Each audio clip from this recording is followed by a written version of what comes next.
महल की दीवारें अभी भी उस हंसी की गूंज से कांप रही थीं। रानी बेहोश पड़ी थी और राजा का दिल कांप रहा था। पर वो शापित बच्चा धीरे धीरे खड़ा हो गया। उसकी आंखें और भी लाल चमकने लगीं। उसके छोटे छोटे हाथ हवा में उठे और अचानक पूरी दीवारों पर अजीब निशान उभरने लगे। वैद्य घबराकर बोला, महाराज, यह तो प्रेत विद्या है।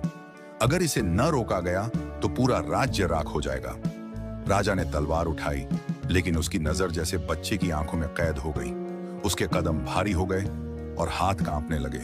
तभी बच्चा गूंजा, राजा, तुम्हारे पापों का हिसाब लेने में आया हूं। तुमने निर्दोष आत्माओं का बलिदान करके अपना साम्राज्य बनाया।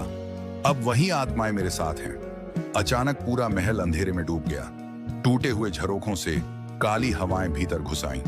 सैनिक चीखते हुए महल से बाहर भागे। रानी धीरे धीरे होश में आई और अपने सामने खड़े उस शापित शिशु को देखकर चीख उठी, नहीं, यह मेरा बेटा नहीं हो सकता। लेकिन बच्चा उनकी ओर देखकर मुस्कुराया और उसके छोटे छोटे कदमों की आहट ने पूरा महल हिला दिया। राजा अब समझ चुका था, यह केवल एक शिशु नहीं, बल्कि उन सब आत्माओं का प्रतिशोध है जिन्हें उसने बलिदान के डर से कुर्बान किया था। बच्चा गरजते स्वर में बोला, अब महल नहीं, पूरा राज्य मेरी हंसी से कांपेगा। और जैसे ही उसने अपने दोनों हाथ आसमान की ओर उठाए, पूरा आकाश काला हो गया।